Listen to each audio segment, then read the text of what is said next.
Hello and welcome back. So today I'm going to share with you some activities that I've set up for my sons for the morning. So it is evening now, and at the evening before I like to set up some activities for my sons for the morning so that they can just wake up and be engaged with an activity. I don't always do this, and certainly not during our normal routine, but we're not in our normal routine just now, we're on summer. And so I do like to have some activities set up for them for the morning. And I thought I'd just record it and share them with you in case you're looking for some inspiration. I have 3 sons. I've got an almost 8-year-old, a 5-year-old and a 2-year-old. My almost 8-year-old is really creative and likes to build things with his hands. And then my 5-year-old is more creative in the traditional sense of he likes to do drawing and painting and that kind of thing. And so I'm going to share with you the activities that I've set up for them based on their interests. So here is our main table where we do pretty much everything. So here I have the first activity that I've set up, and this is a provocation, if you like, which is just trying to inspire my son to draw something maybe a little bit different than he's used to drawing. So these are just some photo frame type drawings that I've done, and he can draw of course whatever he wants in them, and that'll be really interesting to see what he draws in these. I will insert here now some footage of my son engaging in this activity just so you can see what he does with it in the end, because I always think it's really interesting to see what the result is when people show activities, to see what the children actually do with the activities. And so I will insert some footage here and just show you what he got up to. Then moving around to this side, we have a construction activity. These are just little plastic, they like join to each other. And what I like to do is I like to just set up anything just to kind of give them a start and an inspiration. And if he wants to use this in his construction, then he can, and if he doesn't, he can destroy it and start again. But I always find that no matter what he does get inspired by this. He'll quite often come in and go, no, I don't want to do that, break it up, and then immediately start building something else. Or he'll use that and maybe build stuff on top of it. And yeah, these are really great, like such simple, and we've got hardly any of these, but such simple little building materials, but they've had a lot of fun with these already. So again, I'll insert some footage here of what my son gets up to and what he builds with that. Round here, there's another building construction activity.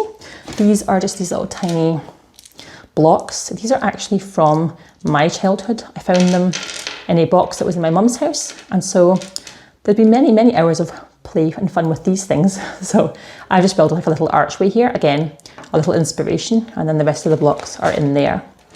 So yeah, both my sons will be playing with these and interested in these, and I will show you what they built with these.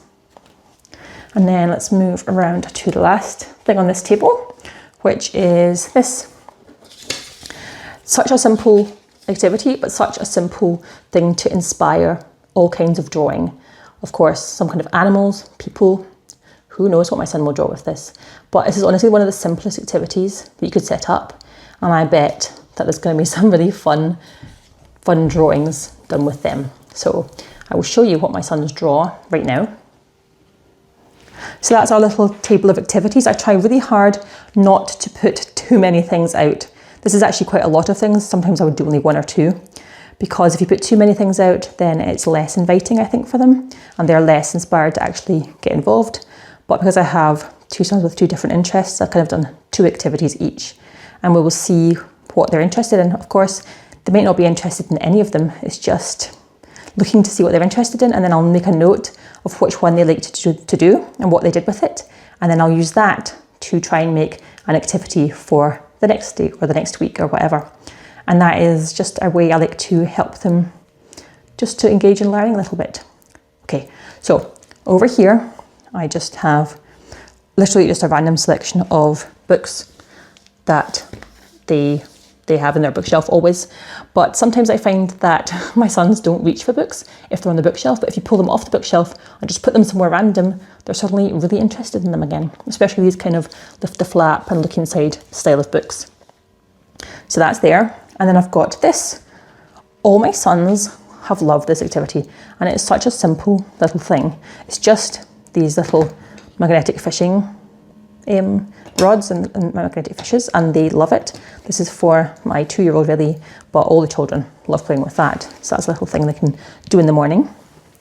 And then over here for my 2-year-old, I have set up a simple bead threading activity. So we were at our church today, and he was trying to do a bracelet but with a little tiny beads and a little tiny bit of string, and he couldn't do it, of course. So I've taken that as him being interested in this kind of activity. So he's going to thread these onto here, and then over here probably my older sons will do some threading with these as well. These are just little animals that you can thread around. And then down here I've put some books for my 2-year-old as well, just some different books. And that is literally all the activities that I've set up. It takes maybe 5 minutes to set them up, 5 minutes to think about them, and then it gives them quite a lot of time to just play in the morning, and it does engage them for quite a while. Sometimes I try and set up provocations which I've thought more deeply about based on my children's interests, and sometimes I just set up activities that I've pulled out of our cupboard, that like a puzzle they've not seen for a long time, and I put it out and see how it goes. So it very much varies on the kind of activity or provocation I set out. Sometimes I do think a bit more deeply, and sometimes I just grab things from the cupboards and put them out and just see what they like. So those are the activities we have out for tomorrow. But I did also want to talk now about my favourite books for new home educating parents. So these are books that I have read and that I've really enjoyed, and that I think that you will enjoy as well if you are new to home education. We are starting in August. The schools in our area start back, and so I'm reading through a lot of my home education books that I have, and I just pulled these off the shelf and I thought I'd share them with you to see if they will inspire you as well. So this is for you especially for all home educators, but especially if you are new to home education. These are the picks that I have picked for you. If you've watched any videos about book recommendations before, you probably will have heard of at least some of these books, and there is at least one in here that I think you might not have heard of and that I really recommend. So the first book I want to recommend to you is called The Call of the Wild and Free, and this is a classic and in the home education world. It is a wonderful book, and it is especially great for you if you have some niggling doubts and you really just want to really cement in your mind that you are doing the right thing home educating. So this is great for new home educators because it just goes through some of the fears that you'll have. So there's a whole section called The Myths, and it says the socialization myth, the qualification myth, the learning myth, the rigor myth, all these different things that people will say to you, oh, what about this? It's got whole sections on each of them, and it explains it in a really simple, accessible way. So I really love that. There's also a section called The Manner, and it's got discovering your homeschool style, finding your rhythm, creating a family culture. And then I also love the section called The Method, which has the pedagogy of play, the curriculum of curiosity.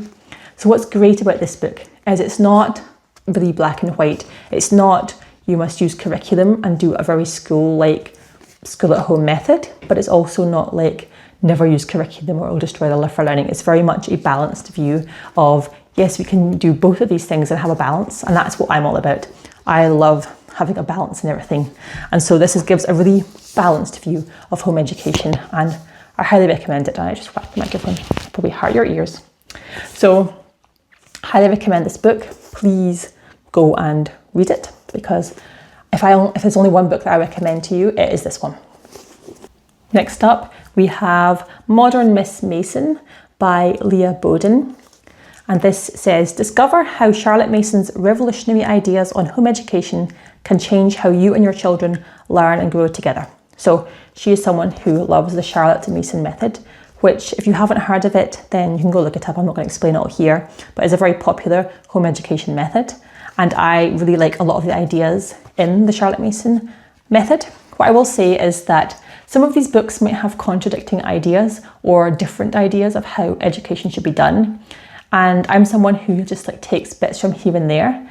I just pick the bits that I like and I apply them, and that's what I do. So some of these things might have contradicting ideas, but I think they're all great and you can just take what you want from them.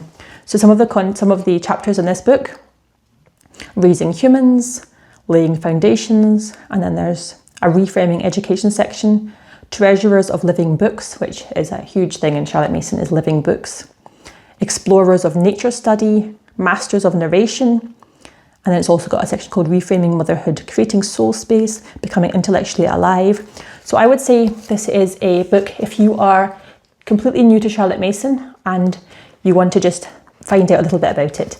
I don't think this is not for you if you are really want to hardcore do the Charlotte Mason method exactly as it should be done in the original way that you would have done it. This is more, how can you apply Charlotte Mason's methods of education in a modern setting, because of course it's modern Miss Mason, and so it's not taking things completely as they would originally have been. So I think it's very gentle, and it is very accessible, and it's very realistic and doable, which sometimes you read books and you're like, that sounds amazing, and then putting it into practice you're like, this is really hard and extremely unrealistic, and I'm not actually going to do it. Whereas this is very realistic. And yeah, I love books that are written by people who've actually home educated, because they know what they're doing, they're talking about, right? And they know what's realistic and what may actually happen. So highly recommend that one. Next up is a book which I don't think I've ever heard anyone talk about, and it is Mummy, They're Taking Away My Imagination, Educating Your Young Child at Home, and it is by Pam Oakenwright. And I love this book because it is written by Pam Oakenwright, who has studied the Reggio Emilia philosophy, which is a style of education I'm extremely interested in. I have loads of books about it, and it's just fascinating to me. And so if you've never heard of it, then I'm not going to go into it in great detail. I'll link a video here where I show how I apply some of the method, the Reggio Emilia method, in our home. I'll link that video here. But basically she's worked in Reggio Emilia schools for a long time, and she also had a son who she educated in a similar way. So I really recommend this because it is very, very accessible. A lot of the books I have on the Reggio Emilia method are they're big, chunky books that are going to take a long time to read, and they're hard to extract what you need from it and apply them to home education, because Reggio Emilia was primarily done in the preschools in Reggio Emilia, so in a school setting, whereas of course we are home educating. And that's what I love about this, because it's the only book that I found that shows in a really simple way how you can take the method, the Reggio Emilia method, and apply it to your home educated child. So I really love this. I'm going to show you just some of the illustrations, because this is very classic Reggio Emilia, where it's got examples of the children's work in it, and it's very got all these photos. So it's very practical. It tells you why you should, like, what the first section is, what is education and what is learning. So it talks about that. It talks about the Reggio Emilia philosophy of education in a very simple way. And then it goes straight on to expanding your child's word, and it gives you how you can use the 100 languages of children, which is just all the different ways that children express themselves through drawing, painting, dancing. It goes through all of these things, sculpting, dramatic play, dress-up, construction, and how you can apply it to your home. And then it's also got a whole section on relationship with the natural world. Relationships are a huge thing in the Reggio Emilia approach, and it goes through all of that. Like, it's so practical, and it's got so many ideas of how you can engage your child in education, which is more self-directed, but not as self-directed as unschooling would be. It's helping you engage your child in learning, and you're very active in the process, but your child is still up to your child what they are learning. So what we do with this is we use this kind of approach within our project time section of our day, and it works fantastically. I'm reading this again because I want fresh inspiration and a fresh perspective for the coming year, and just ways I can inspire my children to learn more naturally again. So that is this is my second top pick for new home educators, because it's just wonderful and practical and great. So that's that. And then finally, I have got a book which is a Christian book. So if you're a Christian, this is for you. It's called Teaching from Rest, and it is a home education classic. It is a homeschooler's guide to unshakable peace. But it is not just about preparing yourself mentally. Of course, it is about that. It's about preparing your mind, and it includes prayers, but it also includes practical tips. It talks about curriculum, how to simplify your curriculum and your schedule. And then it's got a whole section on the truth about who you are and who they are, and just, it's very much got a lot of scripture, and it is a wonderful book. It is short, very easy to read in a couple of days if you want, and it's wonderful. Highly recommend this. I read this probably at least once a year just to get my mind in the right place when I'm teaching my children. So this is also a great one. So that's what I wanted to share with you today, my book recommendations and then the activities I've been setting up for my sons for tomorrow. And let me know what you want to see from me. I can talk about anything that is related to home education, and I want to know what it is you want to see because I will make videos about it, and I want to help you as much as possible. If you are a new home educator in your first year of home education especially, I want to make videos for you and I want to help you. So tell me what it is you want to see and I will make videos about it. So I hope you enjoyed this one. I've enjoyed being here, and I'll connect with you in the comments if you leave a comment, and I'll see you soon. Bye.